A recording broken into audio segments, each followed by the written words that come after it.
건조증을 느껴보신 분이 저기 있어요? 느껴본 적 있습니다. 저도 있죠. 지금 출렁이는 소리 안 들리시나요? 촉촉해. 너무 촉촉해가지고 여자들이 제 눈을 보면 우수에 찬 눈이라고요. 그 우수가 빗물인가요? 맞아요, 맞아요. 아니,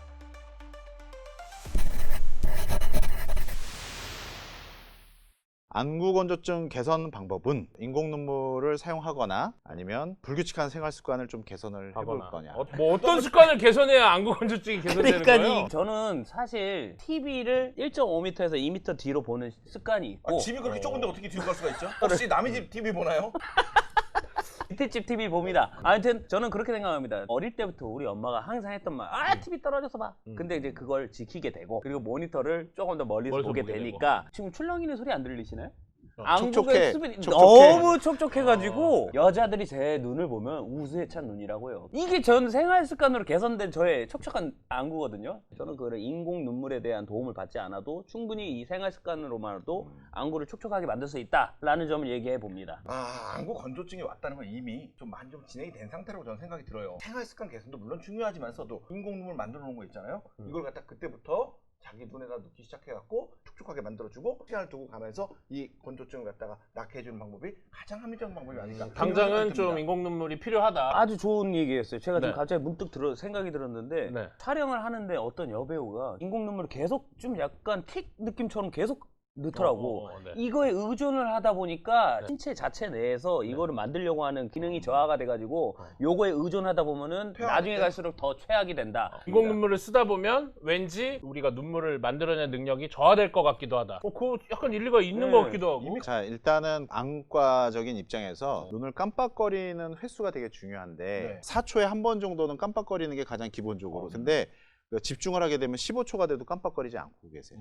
당연히 눈물은 증발을 하게 될 거고 네. 일단은 제일 중요한 거는 이제 구성에 대해서 먼저 설명을 드려야 될 것 같아요. 눈물은 세 가지 층으로 이루어져 있는데 점액층이 있고 그 위에 수분층이 굉장히 두텁게 있고 네. 그 위에 수분이 증발하는 걸 막아주는 얇은 기름층이 있습니다. 각막은 원래 이렇게 물과 친하지 않은 조직이기 때문에 얇게 코팅을 만들어주기 위해서 점액층이 존재하는 거고요. 네. 그 점액층이 있어야지만 그 위에 물이 두텁게 덮일 수가 있습니다. 대부분의 눈물은 한 90%, 95% 이상이 다 수분이다라고 보시면 돼요. 근데 점액층과 기름층이 망가지면 그 90% 되는 눈물이 빨리 증발을 하게 되겠죠. 네. 수면이 불규칙하다든지 음주나 아니면 좀 불규칙하게 뭐 생활을 했다든지 또 집중을 해서 많이 봤다든지 하면 기름층에 그 기름을 분비하는 마이봄샘이라는 샘이 있는데 네. 이렇게 막힙니다. 특히 눈을 깜빡거리지 않고 오래 뜨고 있을수록 더 잘 막힙니다. 기름을 만들어내는 샘 주변으로는 눈꺼풀 근육들이 존재하기 때문에 깜빡거리는 것도 그 기름을 짜주는 역할을 해주거든요. 근데 그게 안 되니까 기름층은 점점 굳어지게 되는 거예요. 그 굳어진 기름들이 못 나오게 되면 그때는 수분층을 덮어주고 있는 기름층이 없어져 버리기 때문에 어떻게 될까요? 눈물이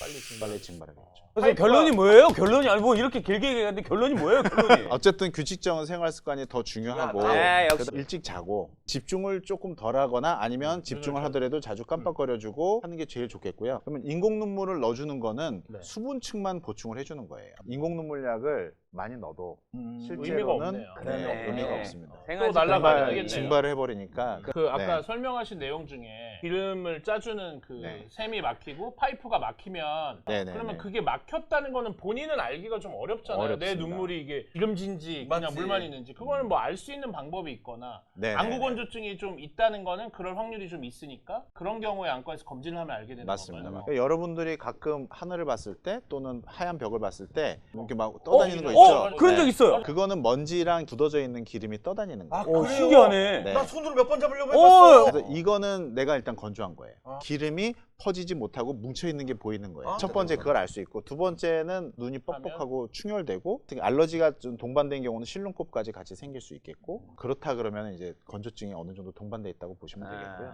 그러면 그걸 뭔가 뚫어주시거나 뭐 약을 통해서 그걸 네. 하는 작업을 그거는 이제 눈꺼풀 청결 관리가 되게 중요한데 눈세수를 이렇게 해주는 거죠. 그 다음에 눈꺼풀을 정기적으로 이렇게 닦아주는 거죠. 면봉이나 아니면 세정액이 좀 묻어있는 걸로 살살 이렇게 닦아준다든지 또는 이제 따뜻하게 기름이 굳은 거는 따뜻한 찜질을 좀 해주면 녹으니까 그렇게 가고 또 기름은 기름을 녹이기 때문에 항생제가 포함되어 있는 안연고를 좀 써주면 그 기름들이 기름을 녹여서 잘 열리게 해주는 거죠.